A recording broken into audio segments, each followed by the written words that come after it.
एक दौर था टीवी का जब यूट्यूब और इंटरनेट सब लोगों तक पहुंचा नहीं था। उस जमाने में जब टीवी पर ऐड आया करते थे तो हम बड़े चाव से देखा करते थे, चाहे वो आइडिया का अभिषेक बच्चन वाला व्हाट एन आइडिया सर्जी हो, या फिर एयरटेल का ए.आर. रहमान ने जो धुन दी थी, या वोडाफोन के ज़ूम एड्स। इन सभी एड्स से हमारी लाइफ में बहुत सुंदर यादें हमें दी। फिर आया जियो और टेलीकॉम सेक्टर से बहुत सारी कंपनियां अपना पूरा बिस्तर उठा के चलती, लेकिन यही एयरटेल ने अलग जोर लगाया और उधर आइडिया ने हाथ थाम लिया वोडाफोन का, जिसके बाद ये बन गया वी। और आज आप भी वी के कस्टमर हैं तो आपको अपने नेटवर्क में थोड़ी बहुत दिक्कत तो जरूर हो रही होगी। नहीं, हम आपकी स्क्रीन हैक नहीं कर रहे हैं। एक्चुअली वोडाफोन आइडिया यानी वी पर इंडस टावर्स के करीब 7,000 करोड़ बकाया है और आज कंपनी पर इसके अलावा भी बहुत सारे कर्ज हैं। इसकी वजह से कंपनी बैंकरप्ट होने की कगार पर है और ये इतना बड़ा घाटा है कि इसे कॉर्पोरेट इतिहास का सबसे बड़ा घाटा माना जा रहा है। जैसा कि हम सभी जानते हैं कि जब जियो आम इंसान की जिंदगी में फ्री भी लेकर आया तो आम इंसान का दिमाग ही चकरा गया और एक साथ सब दौड़ लगाने लगे जियो की तरफ। और लगाए भी क्यों ना, भला मुफ्त का माल किसे पसंद नहीं। लेकिन वक्त जैसे जैसे गुजरता गया हमें अपनी मुफ्तखोरी और कंपनी की चालाकी का पता लग गया और चीजें आम इंसान को नहीं भुगतनी पड़ी, बल्कि इसकी चपेट में बड़ी बड़ी कंपनी भी आ गई। और यहीं से शुरू हुआ वोडाफोन आइडिया का नुकसान।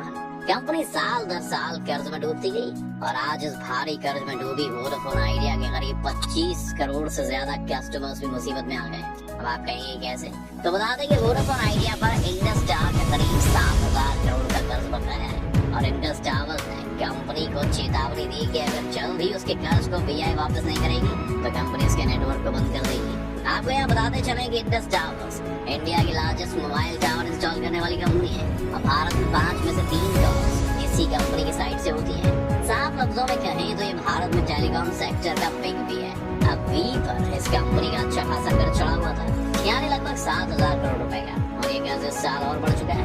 यानी वी नाम की मक्खी इंडस टावर्स के कर्ज वाले गुड़ में जा फंसी है। एक्चुअली कर्ज में डूबी telecom company Vodafone idea limited का नेट लॉस बढ़कर 7,595.5 करोड़ रुपए पर पहुंच गया है। इसके साथ ही कंपनी को इससे पिछले फाइनेंशियल ईयर की सितंबर तिमाही में 7,132.3 करोड़ रुपए का नेट लॉस हुआ था। और मतलब है कि वोडाफोन आइडिया, रिलायंस जियो और एयरटेल के बाद तीसरी बड़ी टेलीकॉम कंपनी है जो आज भारी कर्ज से गुजर रही है। इसके लॉस के एक और फैक्टर पर नजर डालें, हम 5G सर्विस को लेकर भी कंपनी पिछड़ रही है।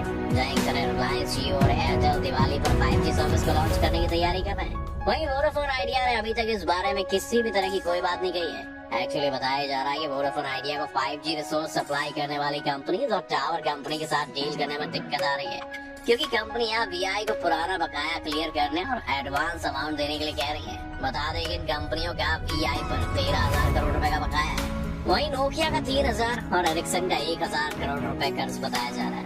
लेकिन ऐसा नहीं कि कंपनी काम नहीं कर रही या फायदा नहीं बना रही। वोडाफोन आइडिया लिमिटेड ने अपनी सर्विसेज के जरिए साल 2022-23 में इनकम 12.8% बढ़ा ली है, जिससे कंपनी की इनकम 10,614.6 करोड़ हो गई है।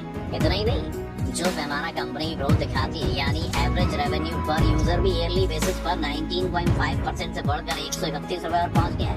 इसके साथ ही कंपनी के 4G सर्विसेज का इस्तेमाल करने वाले कस्टमर्स 15 लाख से बढ़कर 12 करोड़ हो गए। लेकिन आपको बता दें कि ये वी की दिवालिया होने कोई नई बात नहीं है। जब से वी ने टेलीकॉम सेक्टर में एक साथ कदम रखा है तब से इनकी हालत कुछ खास नहीं सुधर पाई है। लेकिन कंपनी पर सिर्फ इंडस टावर का ही 7,000 करोड़ रुपए का बकाया नहीं, बल्कि अमेरिकन टावर कंपनी ATC का भी 2,000 करोड़ रुपए का कर्ज है। दरअसल कर्ज में डूबी टेलीकॉम कंपनी वोडाफोन आइडिया ने बताया कि दिसंबर साल 2021 को खत्म करंट फाइनेंशियल ईयर की तीसरी तिमाही में उनका कंसोलिडेट घाटा बढ़कर 7,230.9 करोड़ रुपए हो गया है। इसके साथ ही कंपनी को एक साल पहले इसी ड्यूरेशन में 4,532.1 करोड़ रुपए घाटा हुआ था। अब पहले से ही मुश्किलों से जूझ रही टेलीकॉम कंपनी वोडाफोन आइडिया को एक और झटका लगा है। बता दें कंपनी को जुलाई सितंबर तिमाही में 50,921.9 करोड़ रुपए का घाटा हुआ है। अब इतने बड़े घाटे को देखते हुए इन कंपनीज की बिजनेस जारी रखने की एबिलिटी पर सबको शक हो रहा है। वो भी क्यों ना, आखिरकार अमाउंट इतना बड़ा है कि अब वी के यूजर सोच में पड़ गए हैं कि आगे क्या होने वाला है। जब से डेटा और कॉलिंग के रेट्स बढ़े, आम आदमी वैसी परेशान है और अब वी की हालत आगे क्या होने वाला है, ये यूजर्स के साथ साथ कंपनी का भी बड़ा कंसर्न है। क्योंकि इतना तो साफ है कि वी का पत्ता इतनी जल्दी नहीं कटने वाला है, क्योंकि ये भारत की 3rd और दुनिया की 11th सबसे बड़ी टेलीकॉम कंपनी है।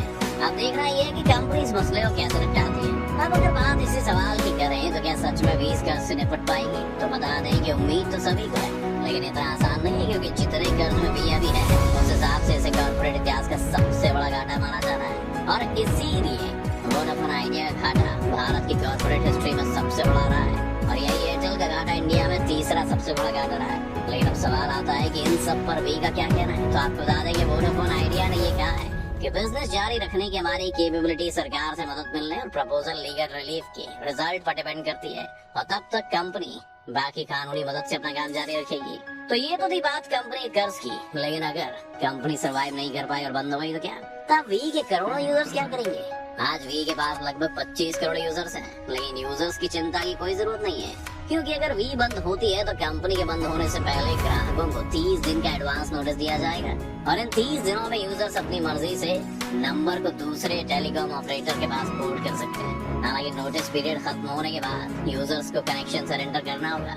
बिल्कुल इसी तरह जब साल 2018 में एयरसेल के बंद होने के बाद यूजर्स को दूसरा ऑपरेटर खोजना पड़ा था, जिसके बाद ट्राई यानी telecom regulatory authority of India ने उस दौरान यूनिक पोर्टिंग कोड की सर्विस शुरू की थी, और इसी को मोबाइल नंबर पोर्टेबिलिटी कहा जाता था। अब ये तो थी कस्टमर्स की बात, लेकिन वी के बंद होने से जियो और एयरटेल को कितना फायदा होगा? अगर टेलीकॉम एक्सपर्ट्स की माने तो वोडाफोन आइडिया के पास लगभग 2 करोड़ पोस्टपेड और 25 करोड़ प्रीपेड यूजर्स के साथ 25 करोड़ एक्टिव यूजर्स हैं। अब अगर कंपनी बंद होती है तो ऐसे में यूजर्स जियो और एयरटेल में बढ़ जाएंगे। हालांकि पोस्टपेड नेटवर्क में जियो का पलड़ा थोड़ा कमजोर दिखता है, तो ऐसे में वी के पोस्टपेड सब्सक्राइबर्स एयरटेल की तरफ रुख जरूर कर सकते हैं।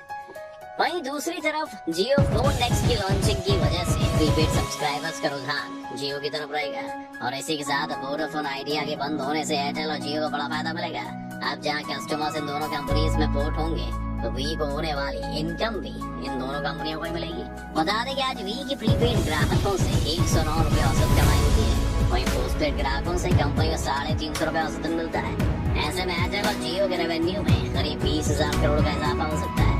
तो ये थी दूसरी कंपनियों की बात, लेकिन सरकार और देश को भी इससे कुछ लेना देना तो है नहीं। तो आपको बता दें कि देश में जब भी कोई बड़ी कंपनी बैंकरप्ट होती है तो इसका सबसे बड़ा नुकसान होता है देश की इकोनॉमी को। हाँ, ये बताएं कैसे आम आदमी इसका विक्टिम बनता है। भारत की तीसरी सबसे बड़ी टेलीकॉम कंपनी वोडाफोन आइडिया पर बैंकों का कई हजार करोड़ का लोन है। इसके साथ ही सरकार का भी उस पर अरबों करोड़ों डॉलर बकाया है। आपको बता दें कि वोडाफोन आइडिया की दिवालिया होने की वजह से सिर्फ सरकार को ही नहीं, बैंकों को भी बड़ा नुकसान है।